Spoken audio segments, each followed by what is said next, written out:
Hello, my precious friends. It's Dwain again. We're in Tuesday study today. We're talking about selfless love. Now, yesterday we talked about knowledge versus love, right? Paul's saying, listen, the way you use your knowledge, even though you may be free from certain things, doesn't mean that it doesn't affect others. Think about the unity of the faith. Loving Christ and loving others means that we don't allow our freedom to impact and cause others to stumble and fall, right? All right. Today, selfless love. 1 Corinthians chapter 9, verses 1 to 6 is the focus. Listen to the Apostle Paul. Am I not an apostle? Am I not free?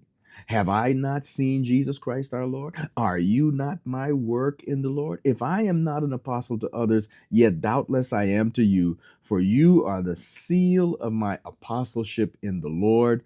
My defense to those who examine me is this: do we not have the right to eat and drink? Do we not have the right to go along, take along a believing wife, a believing spouse with us on our missionary journeys, like all the brothers do, like Cephas does? That is Peter.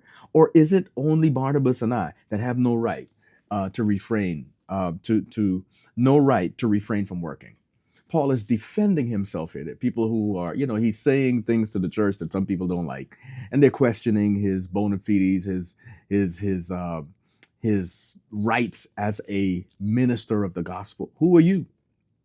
Everybody's not going to take what you say to them in the right spirit. Some are questioning the Apostle Paul. So he defends himself and he says, listen, are you saying that I'm not an apostle? I mean, look at the fruit. You are the fruit of my apostleship, of my leading by God into this ministry. You are my fruit. You are the proof that I am who I claim to be. And by the way, I have certain rights as an apostle. There are certain things I'm entitled to.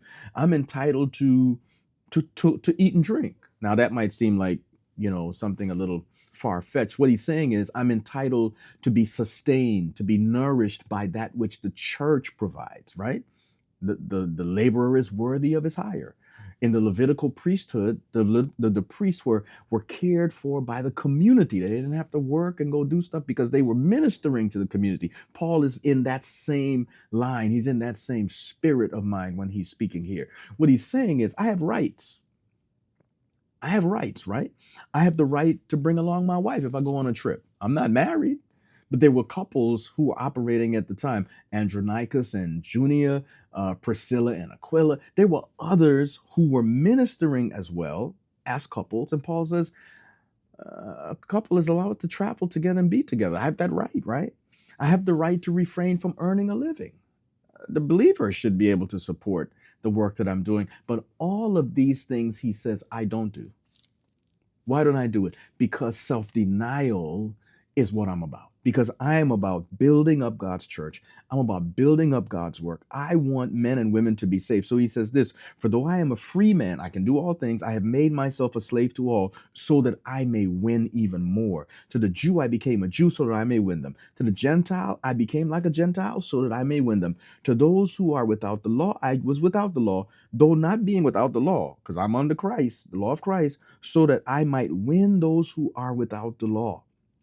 To the weak I became weak, that I might win them. I do all things for the sake of the gospel. 1 Corinthians 9:23. I do all things for the sake of the gospel, that I myself may be a partaker of it. What Paul is saying is, I deny myself. Selfless love for God's people requires sacrifice, and it is the ethic of Jesus. That's our study today.